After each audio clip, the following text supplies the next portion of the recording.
What's up guys, I'm Avionics, back with another Ducati overview and test ride video. In today's video, we're going to be taking a look at the beautiful, sweet and sexy Panigale V4 and the V4S. Joining with us once again is Cody, one of Ducati's finest here at the Ducati dealership here in Las Vegas. Let's get to it. Hi guys, thanks for joining us today. Welcome back to Ducati Las Vegas. My name is Cody, I'm here with Avionics here. I'm going to be talking to you guys about the 2020 Ducati Panigale V4S and the V4 Standard. I'm over here by the S and I got Avionics over here by the Standard model. What's to say with these bikes? I mean, there's just so much going on with modern technology, just absolutely groundbreaking engine work that they've developed here with the V4 model. Surely, if you get your hands on one of these bikes, I don't think in any way you'd ever be disappointed or upset. It is just, it's quite the divine bike. But with that being said, let's go ahead and dig into it a little bit. So these Panigale V4s actually came out in 2018. In 2020, they came out with a slight refresh. What's new for 2020 is they have adopted the wider fairing style from the Panigale, the V4R. They've also given us the wings to help with the downforce, which is really, really nice. It helps for not just cornering support, but also downforce under harder straight line acceleration. With that, they've also given us a new frame, the same frame that they have come out with on the Panigale V4R. So it's going to have small cutouts, which allows just for a little bit more flex in the frame, which is excellent both for regular street riding and for excellent even more for the track. Aside from that, they came out with some updates for the electronics. Just kind of went over, revised a lot of things, made sure that everything was running in peak power mode. At the same time, they also gave us a slight adjustment to the yaw angle on the rear swing arm. So new for 2020 basically is all going to be rider comfort. So they really just wanted to make the bike as user-friendly as possible. But let's go ahead and get talking as far as what this engine is capable of, what the electronics are, and some other specs that you guys might find interesting on the bike. So we're going to go ahead and we're going to key this guy up right over here. Graded here with that beautiful 5.5-inch TFT display. It's going to give you all the information that you could possibly need, from your date and time, your temperature, which is just going to be a bar gauge. They do not give a digital readout on the temperature. Big and nice in the middle is going to be your gear position indicator. Of course, we've got it in neutral right now. Your speedometer lets you know that the side stand is down. With that, you can actually go through all of your menu settings in the bottom left corner with this left-hand button here. Be able to go through pretty much everything right there. It tells you how nice it is out. 82. Good Vegas day.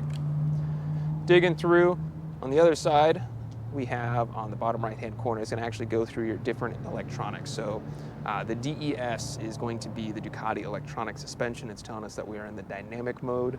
The Ducati quick shifter is on, and that's registering that it's both up and down.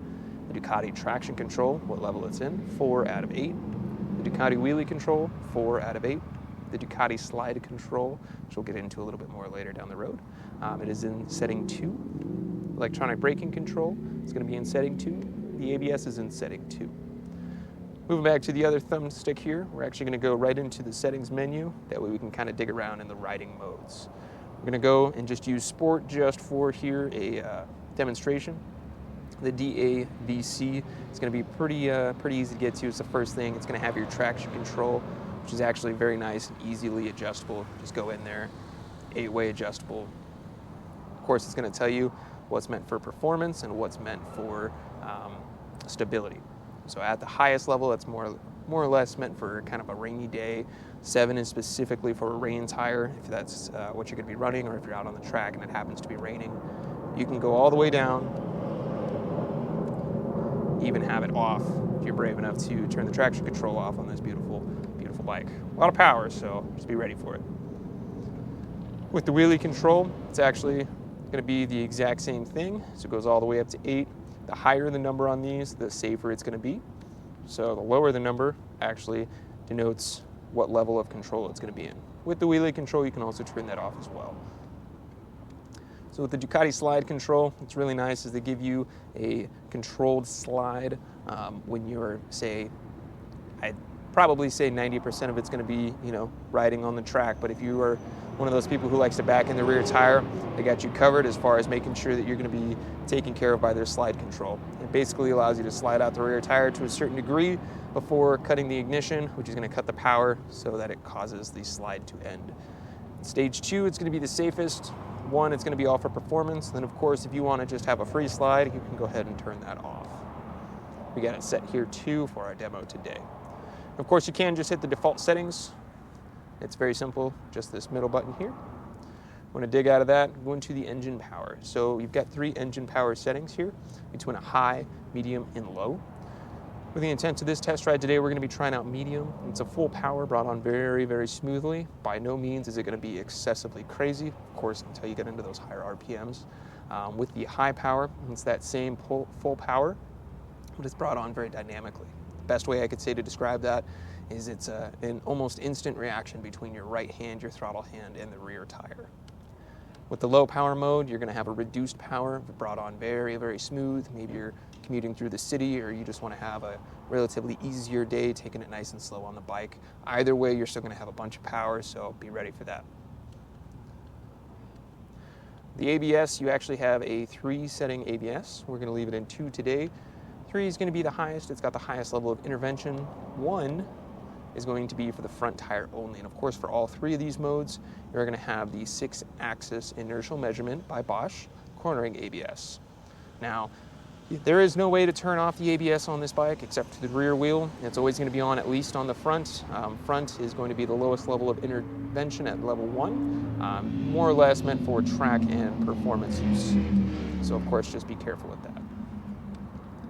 EBC, or the electronic braking control, is going to adjust how much the engine braking actually occurs. Of course, you can set that to minimum brake with 3. Medium is going to be the 2, and then 1 is going to be the maximum engine brake. As soon as you let off that throttle, it's going to go ahead and start braking down for you. So with the DQS, it's the Ducati Quick Shift. We have it in both the up and down right now. It's the bidirectional up as well as the auto blipper going down. Essentially, you either have it on or you have it off. We're going to leave it on, that way Avionics here has a chance to test it out. Info mode is going to basically tell you if you're looking at the road or the track. It's going to give you your lap timer as long as you have that enabled. For what we're doing today, we're just going to go ahead and leave it in road. The DES is going to be something that you're going to find only on the S model. It is the Ducati electronic suspension. We're not going to get too crazy into this because it is definitely something that you can spend a lot of time in. Basically, you can set up your suspension between a dynamic suspension, which is going to adjust in accordance to what's actually going on around you, the conditions that the bike is being put under. Or if you are more the old school type, you can do a fixed suspension, which is going to leave everything in a fixed state. It's going to be able to be fully adjusted, many, many, many different levels of adjustment based upon how you would like to keep it. Other than that, guys, that's going to be pretty much as far as the modes go. Trust me when I say there is 1,000 different ways to go into it. But the other thing that I did want to go over real quick too is here in the settings menu, we still happen to have a pin code. So you're going to want that in the event that anything ever happens to your key, your lap timer, the backlight, which it is an auto backlight. So you can choose between day or night, or you can just have it set to auto. It's going to automatically adjust. During the day, it's going to have the white screen. At night, it's going to have a black screen. Color is inverted. Very, very nice. Date and clock, of course, you got to be able to adjust that. Your units tells you when you need to come in for your service, of course, based on your service intervals and time. Tire calibration for when you change your tires out. The DRL, which is the daylight running light, which is absolutely beautiful on this bike. And last but not least, the turn indicators are going to be automatic. Of course, they are set on a timer. However, if you have them on, you take a turn and you get to the lean angle in which they are required for having them automatically turn off. The moment you stand back up, go ahead and shut off. Of course, you can throw those back in a manual if need be. But other than that, guys, that's going to conclude the dash setup. Talk a little bit more about this motorcycle in depth. So what we have here is going to be an 1103cc V4 engine. It's Ducati's newest brainchild as of 2018. We haven't seen a refresh on the engine, but that's okay. I don't necessarily think it quite needs one just yet. With this engine, we're actually looking at about 214 horsepower. You get that peak power right around 13,000 RPMs. As far as torque goes, you're looking at 91.5 foot-pounds of torque. You're hitting peak torque at 10,000 RPMs. In case you're curious, the bike does redline at 14,500 RPMs, so you've got plenty of room in that power band. Aside from that, you are going to have the beautiful Ducati single-sided swing arm, as is so notably noticed on most of their bikes. With that, they've wrapped this up in the Diablo Super Corsa by Pirelli. It's going to be a 200 by 60 by 17.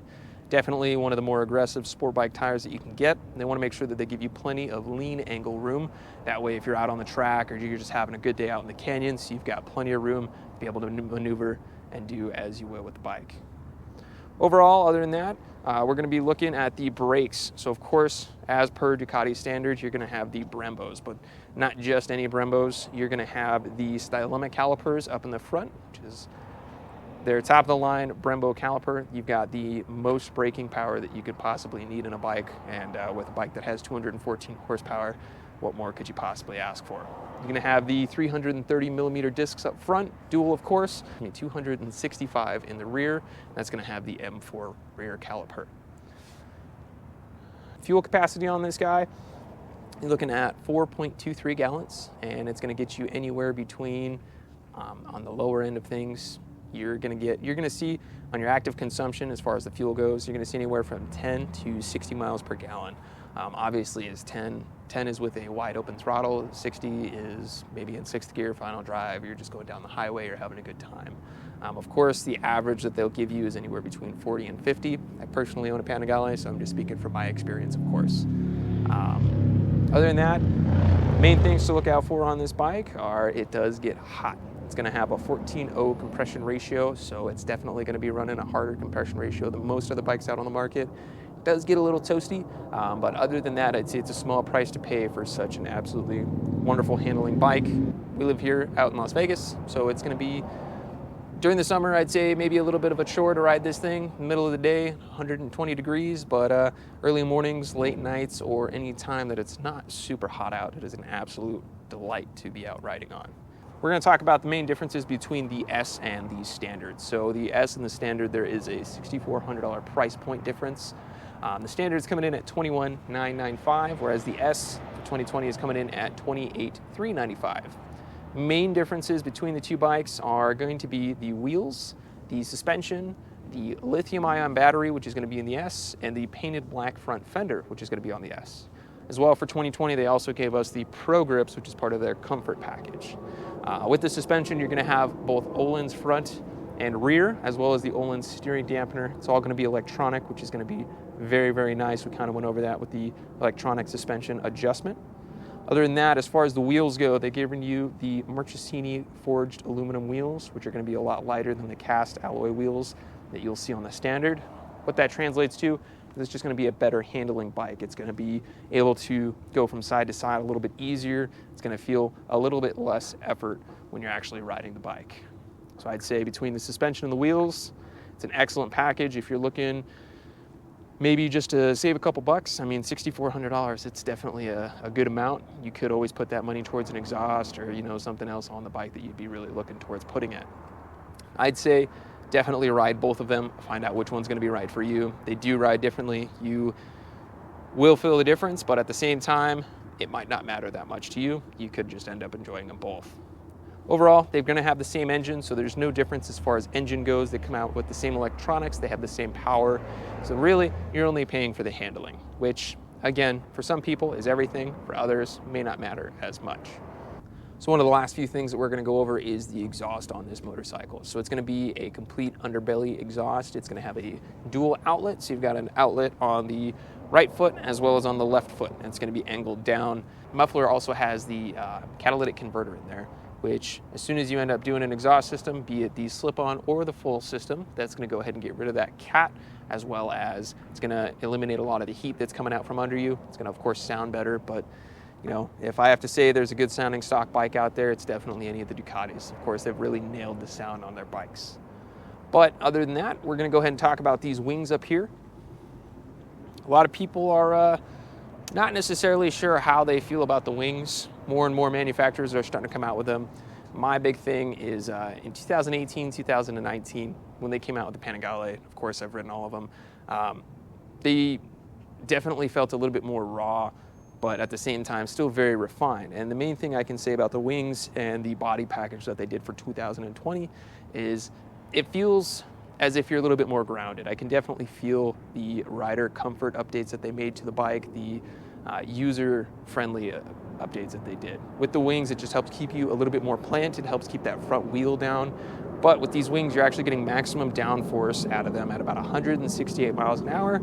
Definitely something you shouldn't be doing on the street, of course, but on the track, it's gonna help keep you planted, which means you, of course, can lower electronics in order to compensate for that. That way you're getting the full power out of the bike. That way you're not having any limitations. It's always a function over form with Ducati. They want to make sure that everything on the motorcycle is 100% functional. These wings, though they may not look the greatest to some people, and they may look phenomenal to others, they definitely serve a function, and that is the one thing to be remembered on them. But on that note, let's go ahead and get these guys out on the road. I'm sure Avionics here is dying to ride this thing. I know I am, even though I ride one every day. I can't help myself. It's a great bike. Let's go.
Holy shit balls, Batman, and we're back at the dealership.